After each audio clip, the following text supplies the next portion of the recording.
I, male 28, and my fiancée, female 26, are writing this together. We're engaged, but we've lived together in my house for about 2 years now, longer than we've been engaged. I have a brother, 27, Ryan, and Ryan has a fiancée and girlfriend and mother of his kids, Erica. He met Erica in high school. They had their first child when they were 17. They've had 2 more children since then. For a while they were separated, then together, and then separated again. Honestly, I couldn't keep up with them. Erica is also the problem. I know I sound biased because Ryan is my brother, but everyone in the family agrees. She's not likable. She's argumentative, rude, and entitled. She constantly starts arguments with Ryan or her children on holidays and thinks she deserves everything Ryan has ever done or accomplished because they have 3 kids. Erica also took an insulting attitude towards my fiancé for whatever reason. My fiancé wants me to emphasize here, Erica is a damn witch if you haven't got that. Her words, not mine. Well, honestly, my fiancé and I often babysit Ryan and Erica's kids on weekends or at night when they work or just whenever they need to. She adores her siblings. Erica is cordial enough to my fiancé when she's asking for babysitting, but other than that, they don't talk, and I think they both prefer it that way. My fiancé wants me to note here that it's not just us who have an issue with Erica, it's my sister and Erica's own brother as well. So last week, my fiancé and I went out to our favourite restaurant after work, had some drinks at a nearby bar, and went home at around 11:30. We were both a little intoxicated in our own home, with a locked door, and decided that the bedroom was just too far of a walk. We started to undress on the couch. 5 minutes later, we hear keys at the front door. Like scorned teenagers, we jump up and my fiancé sprints round the corner to the hallway, leaving her clothes everywhere on the floor. Luckily, I still had my jeans on, so when Erica came in with her baby, I wasn't too exposed. I can hear my fiancé around the corner, half laughing, half sobbing of embarrassment, and I'm just looking at Erica like, since when the heck do you let yourself into my house? Erica looks at me, looks at the clothes on the floor, looks around for my fiancé, then walks out and slams the door shut. After that, we got a slew of angry text messages. Erica told us that we were indecent people with no class or integrity, that my fiancée should respect herself more by not being so open about her private life, and that she would not be returning to our house with her children, as it's obviously not a safe place. I asked Erica how she even got a key to our house and what she was doing coming in unannounced in the first place, and she answered that she took the key from Ryan, they were fighting, and she needed my fiancé to watch the baby while she figured everything out. She said we would never watch her kids again. While my fiancé was angry at basically being called a derogatory name, she's very hurt that Erica claims she'll keep the kids from her. My fiancé loves the kids a lot and she likes having them. When I saw how upset this made her, even though I think it was an empty threat, I texted my brother. The texts I received from Ryan seemed like Erica wrote them, but honestly I can't be sure. They're both holding a grudge about what wouldn't be an issue if Erica stopped being entitled. Ryan said that if we apologise to Erica for what happened, then likely she will forgive us. My fiancé was ready to swallow her pride and just apologise, but I refused. I don't think we did anything wrong. So my question is, who's the idiot? Wow, what kind of family shows up to someone's house in the middle of the night, lets themselves in, and then dares to imply one of the homeowners is a derogatory name? Not the idiot. Change the locks and don't give your brother a key this time. When they're in a bind again about needing childcare, they will call or try and let themselves in again. I say this with all due respect to you and your fiancé. Boundaries. Yup, this. You would think Ryan and Erica know how babies are made by now and that having intimacy with your fiancé in the privacy of your own home does not deserve judgment or spectators. I would certainly not apologise. Change the locks. Answer them with a sorry you feel that way, and I would ask for an apology from Erica, showing she understands walking into someone's home unannounced, practically in the middle of the night, is rude and dangerous. What if you'd mistaken intruder Erica for a criminal intruder? Ah, the misogyny. This was only directed at the fiancé and not OP when both were doing the same thing. Don't get me wrong, it'd be BS to try to shame OP as well, but it's just extra messed up that Erica's focused that criticism on OP's fiancé. Dude, you couldn't have babysat anyway, you'd been drinking. Are you supposed to ask permission to do that too? Man, Erica is crazy. Rough time in our household. We just had to draw a line with our daughter that if she wants to keep living here, she needs to get a divorce. Usually this would be gross overstepping and doesn't even align with my values, but it has to happen. My daughter and her husband got married just out of college. Not long after my daughter got married, her epilepsy came back and her husband's father fell into dire straits due to the cost of his divorce and his mother's care. My daughter lost the ability to work, and her husband was suddenly responsible for helping his father and younger siblings have a place to live. This and her medical costs quickly drained their small savings, so they couldn't keep up their apartment, so she moved back in with us temporarily. That was 2 years ago. Despite having a nursing degree, she can't work in that field because it isn't safe. She can work part-time now, but the jobs she can safely do don't pay enough. He has a full-time job, but between student loans and paying the entire rent at his father's townhouse, he can't help out, which means all her expenses are on us, including the cost of her insurance and all her medical costs that insurance doesn't cover. We can't do this anymore. We need to get our younger two through college, and we need to start saving much more for retirement, if we ever hope to get there. My husband is incredibly lucky to have a pension, but I don't. We're in no way the parents who kick our kids out at 18, but we can't sustain this. We've looked into benefits that have been available for a while now. She wouldn't qualify for full disability medically, but Medicare would be amazing, especially as she turns 26 next year. Even EBT would do a lot. The problem is, as a married woman, my daughter's income is too high for Medicare or EBT. If she was single, she'd be eligible for both. Of course, it's devastating. Of course, I don't blame them for what's happening. I completely understand that he wasn't willing to watch his father and young siblings be out on the street, and realistically he couldn't have kept them afloat if he'd refused to help anyway. But something has to give. She's fighting us on this. She's been angry for days about our going against our values and destroying her happiness. It's all true, but unfortunately this has to happen. This would save us all thousands of dollars a year, money we all need. She's trying to get sympathy from our family who are trying to make us reconsider, but we've done the math and gotten as much advice as we can. This is the only option. But am I the idiot for forcing it with an ultimatum? Not the idiot. Give her as much sympathy as possible, as this situation is truly horrific. Hopefully they can remarry later. Let her know that marriage ending doesn't have to end the relationship, and reassure her that you care about her husband and that this is purely a financial necessity for both of them.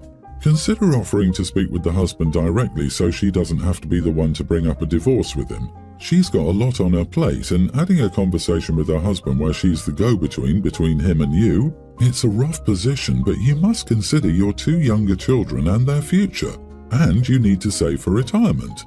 Info: if your daughter's husband is paying for his father's townhouse, why is she not living there? Also, how is his dad helping? The situation is terrible, but also weird to me. Your son-in-law has been helping out his family, and his family has been receiving help from yours for 2 years, but nothing has improved. I'm not questioning his intentions, but 2 years is long enough to realize they're not doing something right if nothing is improving. Agree, I get he wants to help his dad and siblings out, that's very noble of him. But his priority should be his wife, and she doesn't even come close to being a priority to him. Father-in-law got a divorce and it financially wrecked him. That sucks when it happens, but he's had 2 years to fix things, and instead of doing that, he's relied on his son to do it, and that isn't fair to your sister-in-law and daughter. The husband needs to wake up, like yesterday. My wife, 38, and I, 38 male, are your average busy parents with stressful jobs and stressful kids. Dina has 2 best friends, Shayna and Samantha, who live in different states. Last month, Shayna asked my wife if she wanted to run a half marathon in Vegas. When Dina mentioned going to Vegas, I said, half-jokingly, that I'd never been to Vegas, and she couldn't go twice before I'd gone once. She asked if I meant it. I said yes. So she was like, I guess we can work it out. Samantha and Dina's sister ended up going too. I later backed out, not wanting to be the third wheel on a girl's trip. A few days after I backed out, my wife found out Samantha's husband Jim was going and asked if I still wanted to go. I excitedly agreed. A week later, my wife asked me, hey, you're okay with sharing a room with my sister, right? I said, no, I'm not okay with sharing a room. Why would we share a room? She explained that we would share a room with her sister to help save her and us some money. Apparently, Shayna was going to share a room with Samantha and Jim. I said, everyone going on this trip makes 6 figures other than your sister. Why would we share a room to save money? Why doesn't Shayna share a room with your sister? Why would we give up our privacy to save money? My wife wasn't having it and we fought over it but didn't resolve anything. The more I thought about it, the more it upset me. We don't go on enough dates. We've never been away from our kids for more than one night. Why would she feel okay with sleeping separately during a 4-day trip away from the kids? A week later, I asked her thoughts on our Vegas trip. She explained that we wouldn't spend time together in our room anyway. They never spent time in their rooms on her last girls' trip. They only used their rooms to crash.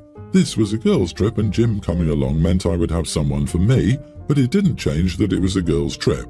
I argued that having our own room and privacy didn't change the trip at all. Not sharing a room wouldn't change the dynamics of the trip. Again, she wasn't having any of it. During the argument, my wife admitted that she had agreed to share a room before she even asked me. She said someone had suggested it in their text thread, and she replied, "I don't care." We didn't talk for a couple of days after that fight. When we warmed back up to each other, she told me that she told the group we wouldn't be sharing a room any longer.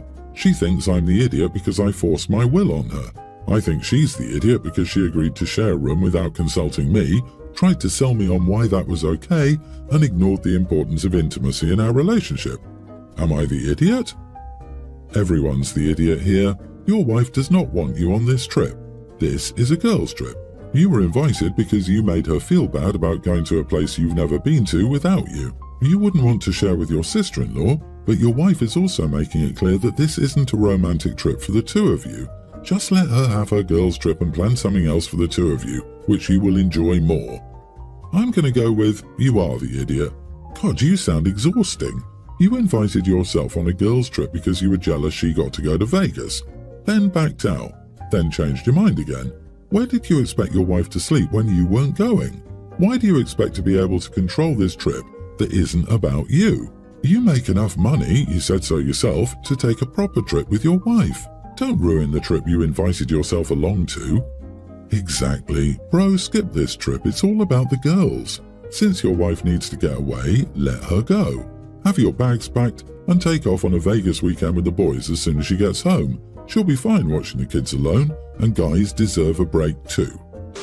My wife and I have been married for 6 years. We have a daughter together. Our marriage became bad after our daughter was born. A big point of contention was our daughter's surname. I wanted mine, she wanted hers. We compromised on hers after a lot of bickering on her surname. I conceded to the argument that she was carrying the baby, so she deserved the honour, and I was okay with it. It made sense. But it always sat in some unreachable corner of my mind. Now I know why. For 3 years she gave all her love to our daughter. It was like I wasn't even on her radar. I was kept at a distance. When I communicated, I was accused of being jealous of my daughter. Some part of me knew that I was, and I felt ashamed. Soon it became the new normal. I was lonely and I learned to be okay with it. My boss invited me to his house for dinner. He's a great man and very supportive. His wife was very affectionate towards him, while mine was distant and naggy. I saw their relationship, and I compared it to mine, and I realized that my wife wasn't into me. Maybe she never was. Now she has someone she loves, my daughter, so she doesn't need me for companionship. I'm just an annoyance. It was not a sad realization, it was freeing. I want what my boss has, a woman who loves me. That's not my wife. That surname bit came to my mind. My boss's wife is proud to take his last name and give her children his last name. Mine doesn't feel that pride. I told my wife that I want a divorce. I gave her my reason, I talked about my feelings. She was angry and annoyed. She told me that we have a family together and I should grow up. The ups and downs are part of marriage. She said she would try to be better from then on. She wanted to give me crap about what I said about surnames, calling it chauvinistic. I decided not to argue back. I started the process of divorce and she was served 2 days ago. She was shocked. I'd never seen her like that. It was like she couldn't even believe that I was actually divorcing her. In her defense, it all happened in 3 weeks span. She's now trying to make me stop the divorce. She said she would take my name and give our daughter my name if that's what I want. She still doesn't get it. Surnames were just symptoms of the more significant problems. She just doesn't love me enough. I want someone who does. She wants therapy, but I don't see how that will help us in any way. She said our problems can be fixed and not to gamble my life and our daughter's life like that. There are no guarantees. She's not wrong. I am playing a huge gamble with my life. But I want a woman who can love me like my boss's wife loves him. I want a better wife than my current wife. Am I the idiot? You are the idiot. It concerns me a bit that you never once mentioned your own feelings towards your wife. So you feel she doesn't love you, but do you love her? You feel she's not affectionate towards you, but are you affectionate with her? I thought this would be highly relevant. I think divorce is a valid choice for you since you clearly don't feel happy in your marriage. Meanwhile, you may also need to work on your capability to love to find someone who loves you like your boss's wife loves him. Without actually seeing your marriage, I don't know. It's possible that you have a normal marriage with normal struggles and you're overreacting to it. Your boss and his wife might always fight and just put on a nice face for guests. However, it's also possible you're in a marriage without real affection and everyone is going through the motions. I don't know why you won't even try couples therapy just to see how valid your feelings are. Therapy doesn't mean you won't eventually get divorced. Oh, my parents were the perfect couple and we were the perfect family in everyone's eyes. If they only knew. They would be screaming nasty things at each other on the way to dinner together, and when we got there, like a light switch, they would hold each other's arms, smile and make jokes like nothing had happened. I thought it was normal and everyone's family was like that when I was a kid. You never know. The more I learn about the couples I know, the more I realize you can't tell what's going on from a glance.